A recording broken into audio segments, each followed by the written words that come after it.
और हमारे सोनीपत के क्या हमारे हरियाणा के प्रदेश लीगल सेल के हमारे डॉक्टर एडवोकेट साहब आए हैं, पीछे बैठे, मैं उनसे अनुरोध करूंगा कि आगे आ जाए। लोचन साहब आ जाओ। ये हमारी जिला रेवाड़ी की महिला है, वकील है। छोटू राम धर्मशाला सोनीपत से लाइव तस्वीर आप देख पा रहे हैं। और देखिए आज यहाँ पर आपको चारों तरफ मैं कैमरामैन से कैमरा घुमा के आपको दिखाया जाए। एक बार गाड़ियाँ ही गाड़ियाँ, किसानों के झंडे यहाँ पर लगे हुए हैं। भारतीय किसान यूनियन चढ़ूनी के नाम से लगातार जो झंडे दिखाए जा रहे हैं और एक सभा यहाँ पर आयोजित की जा रही है। तो पूरा मामला क्या जानते हैं सर? स्वागत है जी, क्या नाम है आपका, परिचय और आज क्या मामला? सोनीपत भारतीय किसान यूनियन चढ़ूनी के हमारा जो रबी की फसल थी जिसमें धान का खरीद थी, सरकार मोटी धान खरीदती है एमएसपी पर, उसमें इतना बड़ा घोटाला हुआ कि हमारी टीम ने, भारतीय किसान यूनियन चढ़ूनी की टीम ने हर बॉर्डर पर, चाहे वो यूपी का बॉर्डर हो या पंजाब का बॉर्डर हो, हर बॉर्डरों पर पहरेदारी करके और जो बाहर से चोरी से एक किस्म से धान लिया जाता था उसको रोकने का काम किया और बार बार सरकार को चेताया कि हमारे जो हरियाणा के किसान हैं उनकी जीरी की खरीद नहीं हो रही। और ये जो व्यापारी हैं, ये सरकार के भी कुछ लोग मिले हुए हैं, वो यूपी से सस्ता धान खरीद कर उसकी भरपाई कर रहे हैं जो खरीद है।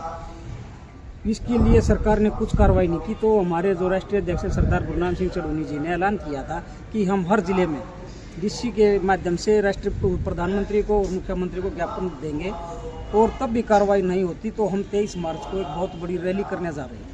तो क्या मांगे आज आप? हमारी मांगे हैं, एक तो जो धान घोटाला हुआ है उसमें जो संलिप्त हैं, चाहे वो अधिकारी है या कोई राजनीतिक नेता है, उनके खिलाफ कार्रवाई हो, उनको सजा मिले।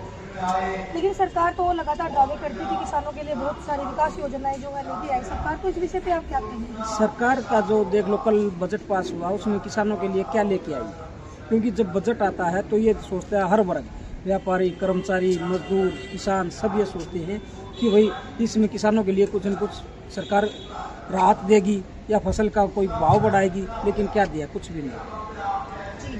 तो अगर आपकी मांगे नहीं मांगेगी तो 23 मार्च को एक बहुत बड़ी रैली पिपली में होने जा रही है। उसके लिए हम गांव-गांव जा रहे हैं, गांव-गांव किसानों को जागरूक कर रहे हैं। तो जो किसान है वो सरकार से कितना खुश है? 2% भी खुश नहीं मैडम। हमारा लगता किसान स्टेट है पंजाब में अभी सरकार ने 68.5 रुपये, जो हरियाणा सरकार 415 रुपये करने का भाव दे रही है, 1 रुपया तो पहले ही पंजाब सरकार में 416 का रेट था और अब पंजाब सरकार ने 68.5 रुपये किसानों को एक सब्सिडी दी। तो उसके बारे में हरियाणा सरकार का तो एक लफ्ज भी नहीं आया, एक शब्द भी नहीं आया कि भाई हम भी बढ़ाएंगे। किसान अभी लगातार नाराज हुआ दिखाई दे रहा है और एक तरफ से सोनीपत निगम के चुनाव भी नहीं, क्या इसका असर चुनाव पर पड़ने वाला है? बिल्कुल पड़ेगा। जो सत्ताधारी पार्टी है, चाहे वो कोई सी भी है, अगर वो किसान और मजदूरों का ख्याल नहीं रखेगी तो उससे नाराज होकर उसके विपरीत जाएगी। कांग्रेस पार्टी की बात करें, काफी लंबा टाइम तक सत्ता में रही, तो किसान कितना खुश है? देखो, सरकार जो भी पार्टी सत्ता में आती है तो किसान और मजदूरों के तो दुश्मन हो जाते हैं। लेकिन आज विपक्ष में कांग्रेस है, पहले वो सत्ता में थी, उसने किसानों का क्या किया था? लेकिन उसके जब मोदी साहब ने कहा था 2014 में हम एमएसपी लागू करेंगे, किसानों की आय दुगनी करेंगे, तभी तो किसान लेके आए थे। मतलब लगातार किसान को बेचारा पीस ही रहा है। उससे कांग्रेस से ज्यादा पीस दिया। कांग्रेस के टाइम में यूरिया या डीएपी का खाद कट्टा 50 किलो का था, लेकिन आज वो कट्टा 40 किलो का हो गया और रेट उससे ज्यादा हो गया। जी सर, स्वागत है जी। सर आपका? मेरा नाम सत्यवान नरवाल, भारतीय किसान यूनियन चढ़ूनी प्रदेश उपाध्यक्ष हरियाणा।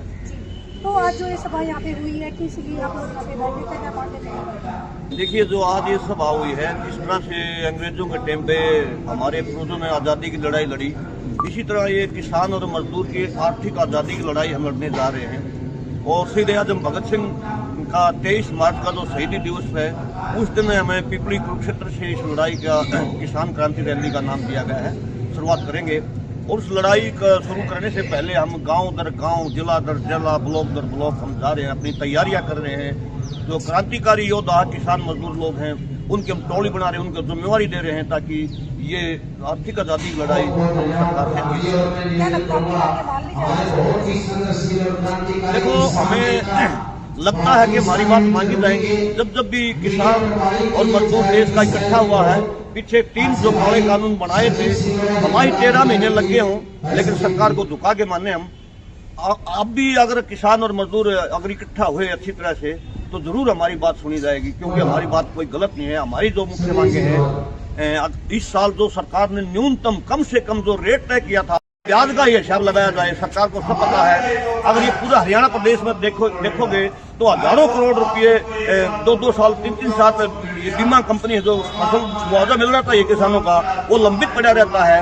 वो ऐसा नहीं है, वो 1 महीने का टाइम है उनका देने का, क्लेम देने का, लेकिन सरकार की सतह पे वो नहीं देते और इसलिए मुनाफाखोरी उन कंपनियों के लिए लुटा दिया सब कुछ। ये कंपनियों का देश नहीं है। आज 10 आदमियों के पास इस देश की आधी संपत्ति हो गई है और ये बाकी के लोग, इनको भी जीने का अधिकार है। हम वही लड़ाई लड़ने के लिए हम तैयार हो रहे हैं, लोगों को जागरूक करें। जो भी सरकार सत्ता में आती है लगातार दावे करती है किसानों के विकास को लेकर के, लेकिन हमारे देश का किसान आज कितना खुश है। देखिए, जो भी सरकार आती है चुनाव के समय किसानों के लिए, मजदूर के लिए बड़े बड़े वायदे तक करती है। जब सरकार बन जाती है तो वो अहंकार में आ जाती है, तब किसान और मजदूर की समस्या को भूल जाती है। इसीलिए तो आज हमने आंदोलन करने की जरूरत पड़ रही है। तो बलजी पराठी भी हमारे साथ, सर स्वागत है। क्या कहेंगे जो सरकार हमारे किसान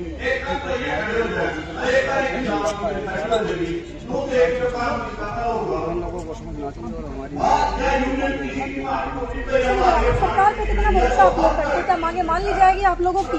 हमारे सरकार है तो जो भी सरकार है हमारे साथ ऐसा ही करती है, किसानों को तो ऐसे ही कांग्रेस कोई भी सरकार।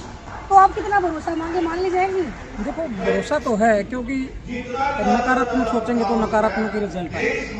लेकिन जो सरकार है वो सरकार भी किसान और मजदूरों की सरकार है, लेकिन जो ये सरकार है मौजूदा, ये पूंजीपति की और उद्योगपतियों की सरकार है, इसको कोई नहीं नकार सकता।